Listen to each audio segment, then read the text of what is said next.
Selamat pagi MC3. Kita slogan dulu ya. MC3 biasa. Terima kasih sudah memberikan waktu untuk saya. Izin saya memperkenalkan diri sedikit ya. Saya Dr. Dion Setiawan, spesialis jantung. Dulunya pernah ketemu Bapak Ibu waktu saya masih pendidikan. Waktu itu senam di daerah Sulfat kalau nggak salah. Ya, nah benar itu. Saya sempat ketemu Bapak Ibu. Saya ingat ada Pak Dikun. Nah, sama beberapa Bapak Ibu yang lain. Mungkin ada yang pernah ke klinik Hasna Medika atau sekarang rutin ke klinik Hasna Medika. Nah, ya Ibu ya. Nanti mungkin akan ketemu saya. Saya setiap pagi nanti di klinik Hasna Medika. Nah, kali ini saya izin sharing, mungkin seluruh anggota MC3 sudah sering banget dapat tentang bagaimana sih kita ini menghadapi orang yang tiba-tiba nggak sadar. Ya, misal di restoran atau saat senam atau di rumah, ya kita tuh bisa saja menemui orang tidak sadar dimanapun. Nah ternyata ada yang bisa kita lakukan untuk bisa menyelamatkan nyawa orang yang tidak sadar. Nah, namanya adalah dengan melakukan bantuan hidup dasar. Jadi bantuan hidup dasar ini bisa dilakukan oleh semua orang, sangat mudah, tidak ribet sama sekali. Jadi sekali lagi bantuan hidup dasar adalah metode untuk menolong seseorang dengan kondisi yang mendadak tidak sadarkan diri. Nah, semua. Siapa yang bisa melakukan? Semua orang. Jadi semua orang wajib, apalagi anggota MC3 yang sudah paham banget tentang jantung, yang setiap minggu ada tausiah tentang jantung. Ya, sudah paham apa itu penyakit jantung, bagaimana obat-obatnya, bagaimana pencegahannya. Lebih bagus lagi bagaimana bisa menangani orang yang tidak sadar, karena mungkin ada teman di sekitar kita atau keluarga yang mungkin mengalami tidak sadar. Apa sih pentingnya bantuan hidup dasar itu?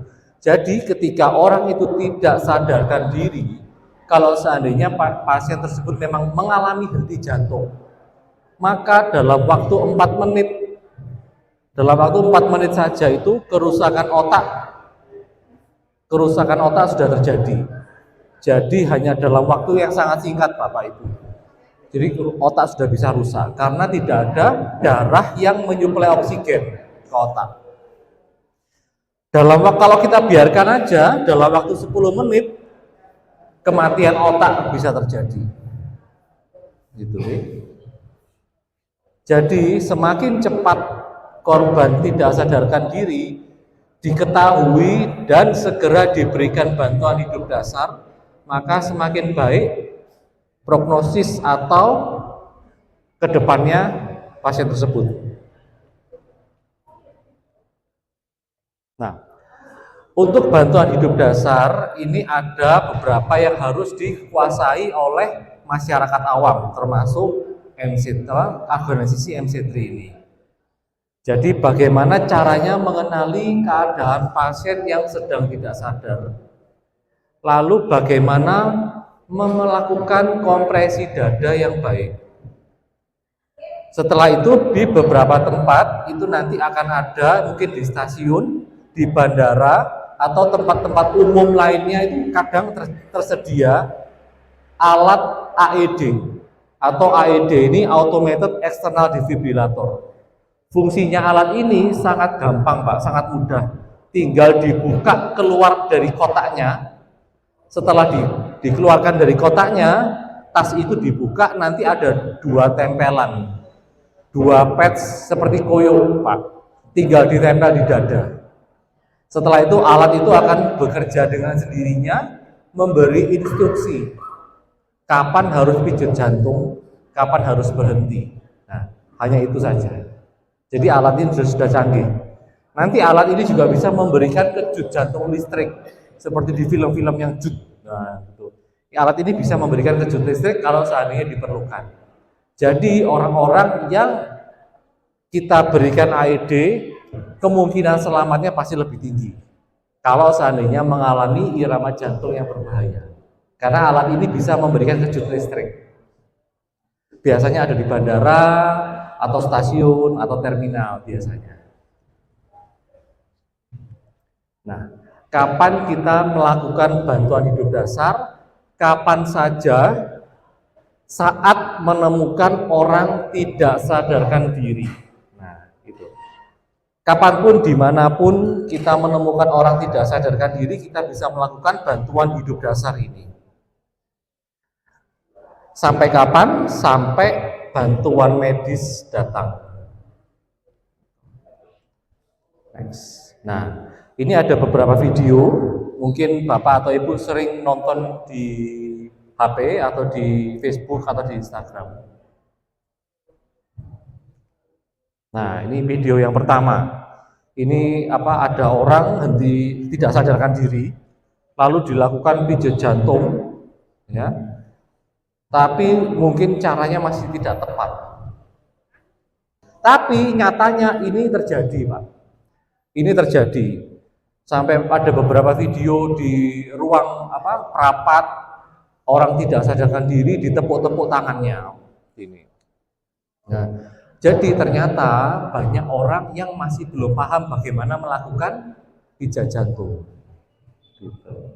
Ya. Next. Nah, sebenarnya bantuan hidup dasar ini terdiri dari beberapa tahap. Yaitu tahap yang pertama kita bisa singkat dengan DRS dan CAB. D-nya apa? D-nya danger atau keamanan atau menyingkirkan hal-hal yang berbahaya. R-nya adalah respon, kita mengecek respon pasien. S adalah shout for help atau mencari pertolongan. Lalu selanjutnya adalah CAB. CAB ini adalah sirkulasi atau peredaran darah. A adalah RW dan breathing. Namun sesuai dengan guideline atau panduan internasional, untuk masyarakat awam tidak perlu melakukan CAB. Jadi, nah ini berikutnya, ini saya izin pertanyaan dulu. Apakah pada orang awam tidak terlatih atau tidak terlatih diperbolehkan melakukan kompresi dada tanpa memberikan nafas buatan? Boleh nggak, Bu? Siapa yang bisa? Boleh, ya boleh ya Bu ya. Jadi memang jawabannya boleh. Untuk sesuai dengan panduan terbaru seluruh dunia, guideline internasional, masyarakat awam boleh melakukan bantuan hidup dasar dengan melakukan pijat jantung saja, atau bahasa Inggrisnya hands only CPR. Jadi cuma dipijat tanpa memberikan bantuan nafas ya Bu ya. Karena kadang untuk memberikan bantuan nafas itu diperlukan latihan khusus, lalu juga kita juga harus tahu bagaimana terhindar dari resiko infeksi dari korban ke pasien. Ya, ternyata dengan kompresi dada atau pijat jantung saja sudah bisa membantu menyelamatkan pasien. Nah, ini berdasarkan dari guideline Eropa. Ternyata ini kapan orang tersebut bisa melakukan hands only CPR. Untuk masyarakat awam adalah termasuk di no training ini. Nah, ini harus bisa menguasai paling tidak chest compression, hanya pijat jantung saja. Kecuali untuk mungkin ada tenaga medis seperti perawat, bidan, dokter, itu harus bisa melakukan pijat jantung disertai dengan pernafasan, bantuan pernafasan.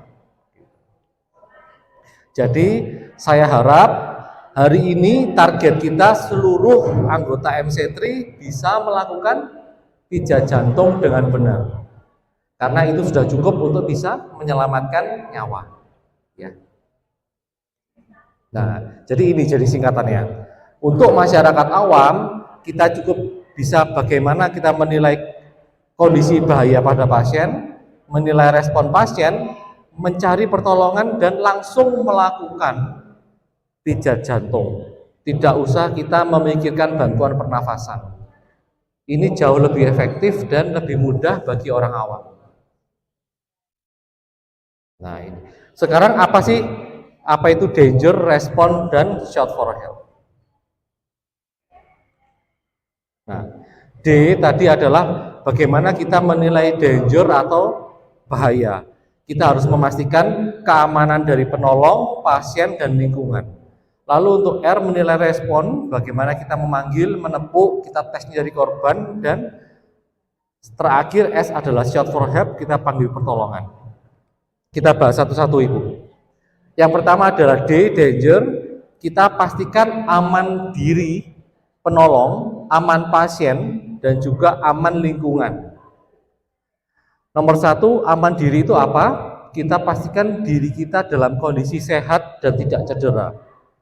Misal kita berada di, misal seandainya di kecelakaan beruntun gitu, kitanya sendiri sudah luka, nyeri dada, tangan berdarah, ada pasien tidak sadar, kita lebih baik teriak pertolongan daripada kita paksakan membahayakan kondisi kita sendiri. Itu kita harus menilai saya ini kuat atau tidak dalam menolong pasien tersebut. Apakah saya dalam kondisi nyeri, pendarahan, atau tidak memungkinkan untuk melakukan pertolongan. Selanjutnya aman pasien. Nah, seandainya pasien tersebut misal terjatuh, memegang kabel listrik atau di sebelahnya lagi ada api, kita geser dulu agar tidak listrik atau apinya itu terus terkena pasien. Atau pasien masih habis tenggelam, itu masih ada di pinggir kolam, kita pinggirkan dulu. Ini termasuk ke aman lingkungan ini juga. Kita pastikan pasien berada di tempat yang datar dan keras, Bapak Ibu. Nanti ini sangat penting, Ibu. Kalau seandainya pasien berada di atas kasur, nanti kita akan kesulitan untuk melakukan pijat jantung. Jadi ini sangat penting memposisikan pasien pada permukaan yang rata atau datar dan aman. Nah, ini kita hindarkan ya dari misal ada kabel listrik atau pasiennya masih di lokasi di tengah-tengah di tangga gitu, kita harus posisikan di tempat yang datar dan aman. Selanjutnya R, cek respon. Bagaimana caranya? Cukup dengan berteriak sambil menepuk pundak. Bangun Pak Bu, atau buka mata Pak Bu. Pok-pok. Nah, pundak saja atau pipi juga boleh. Nah, tapi harus hati-hati. Kita harus seminim mungkin menggerakkan leher. Takutnya ketika pasien tersebut jatuh ada retak atau patah di tulang leher. Kalau kita hoyak-hoyak bahaya. Jadi cukup dengan menepuk pipi atau menepuk pundak sambil memanggil. Kalau pasien masih tidak respon, bisa kita rangsang nyeri, Bu. Kita tekan dadanya pakai sikunya telunjuk yang keras ini kita tekan. Nah, itu kan nyeri, Bu ya. Nah, itu kita sambil gini, Pak Bu, untuk memanggil pasien supaya sadar.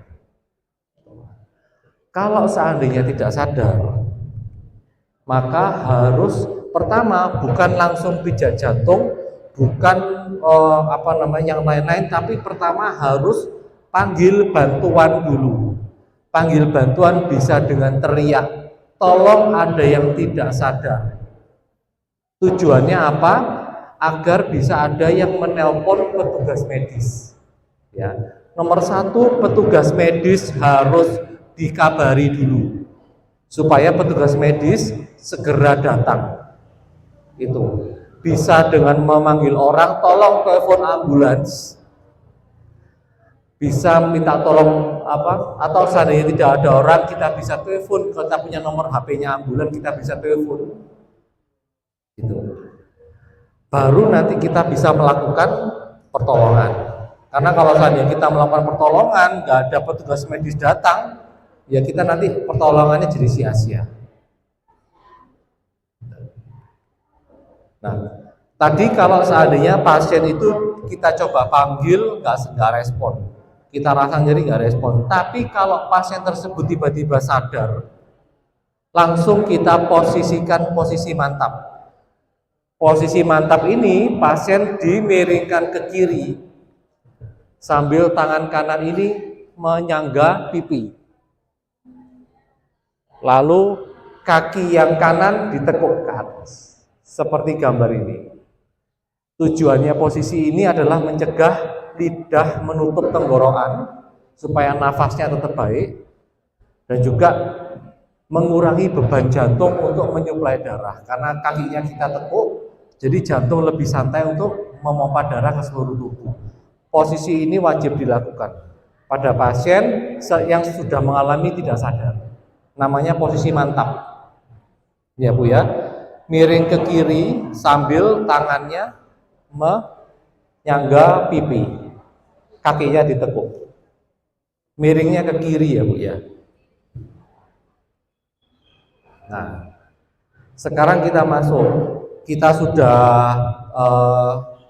posisikan pasien yang aman, kita sudah singkirkan lingkungan supaya aman, kita sudah panggil pertolongan, kita sudah cek respon, pasien tidak respon, maka kita harus melakukan pijat jantung. Nah, ini yang paling penting. Atau hands only CPR. Bagaimana melakukannya ya? Ini sekali lagi, ini dari guideline Eropa tidak menganjurkan orang awam untuk melakukan bantuan pernafasan. Jadi cukup dengan kompresi tanpa kombinasi bantuan nafas atau hands only CPR. Kenapa? Karena kadang orang awam bisa bingung bagaimana kita bisa mengkombinasi antara memberikan bantuan nafas dan pijat jantung. Jadi lebih efektif untuk melakukan pijat jantung saja.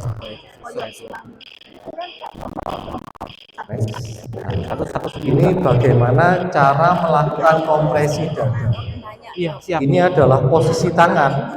Jadi tangan yang dominan, misal ibu atau bapak terbiasa melakukan dengan tangan kanan, maka tangan kanannya yang menyentuh dada pasien. Lalu tangan kirinya yang di atasnya. Bukan jantungnya.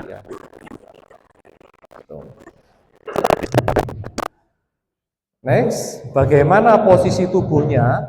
Usahakan siku ini lurus ya Bu ya, lurus ke atas. Yang bergerak adalah dari pinggul ke atas. Ini ya Bu ya, posisi lurus. Siku tidak boleh menekuk. Nah, ini yang lebih mudah. Posisi badan berdiri di sebelah, bersujud di sebelah kanan pasien, lalu menunduk dengan tangannya lurus ya Bu ya, lurus. Yang bergerak adalah dari pinggul ke atas Bu. Nah, yang bergerak mulai dari sini, bukan ini ya Bu ya. Kadang orang melakukan pijat jantung itu yang bergerak tangannya Bu. Gini. Nah, itu salah. Yang bergerak pinggangnya. Karena kita menggunakan berat badan kita untuk bisa menekan dada pasien. Ini jauh lebih tidak capek. Jadi nanti yang bergerak adalah mulai dari pinggang ke atas. Nanti dia naik turun. Set. Nah, gitu. Ya Bu ya. Next. Nah, selanjutnya yang nggak kalah penting, kita pastikan ketika kita menekan paling tidak kedalamannya 5 cm. Lalu setelah menekan kita biarkan dada itu mengembang kembali. Atau bahasa Inggrisnya recoil. Kita tekan, lalu kita pastikan dada tersebut ke atas lagi. Jadi jangan kita tekan, belum sampai kembali ke atas, kita sudah tekan lagi. Nah, nanti tidak maksimal. Kenapa? Karena ketika kita melakukan pijat jantung ini sebenarnya kita mensimulasi gerakan jantung normal. Kita memaksa jantung tersebut berdenyut seperti normal melalui bantuan pijatan tangan kita. Seperti ini. Nah, ini ketika kita melakukan pijat jantung dengan recoil yang baik, maka jantung ini akan ikut berdenyut seperti normal sehingga otak ini mendapatkan aliran darah. Nah, inilah tujuan utama kita melakukan kompresi dada. Nah, kedalaman 5 cm atau kalau inci 2 inci.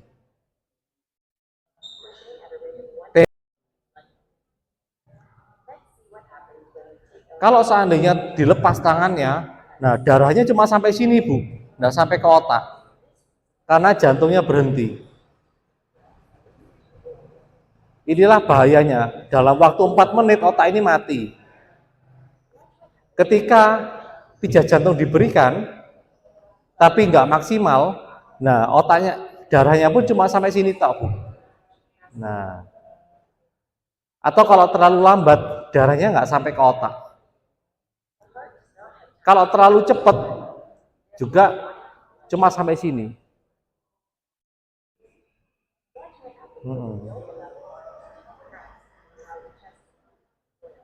Nah ini kalau seandainya nekennya terlalu lemah ya Bu ya, darahnya tidak akan sampai ke otak. Nah, jadi dengan kedalaman 5-6 cm dengan tempo 100 sampai 120 kali per menit itu adalah yang paling optimal supaya darah ini sampai ke otak. Nah, jadi seluruh bagi jantung ini seolah-olah berdenyut seperti normal.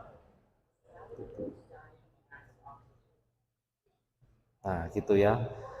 Selanjutnya tadi tentang alat AED, ini ada di stasiun atau di pesawat.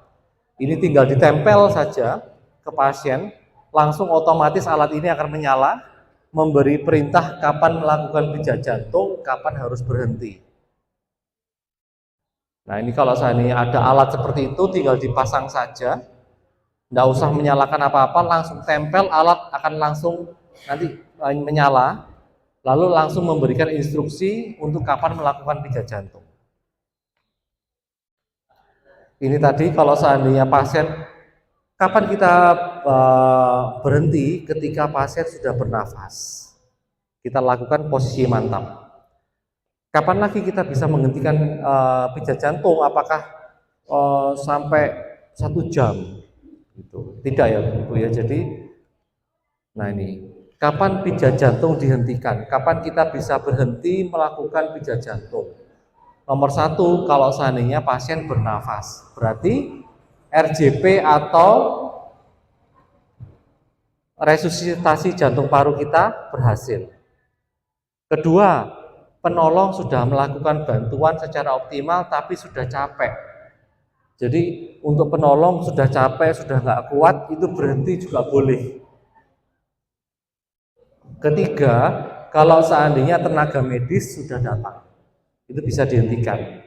Keempat, kalau seandainya pasien tidak ada respon selama 20 menit, itu maka pijat jantung bisa dihentikan. Jadi batasnya 20 menit ya Bu ya. 20 menit. Kalau sudah 20 menit pasien tidak ada respon, maka pijat jantung bisa berhenti. Jadi ini adalah panduan dari guideline seluruh dunia. Kalau sudah 20 menit sudah cukup. Gitu. Terima kasih. Mungkin setelah ini kita langsung praktek ya Bu ya. Saya harapkan seluruh Bapak Ibu sempat mencoba. Nanti kita punya 2 alat dummy atau manekin. Ini bisa dipijat. Ketika dipijat nanti bisa nyala lampunya kalau pijatannya benar. Gitu ya. Nanti mungkin bisa dibantu ya, Mas.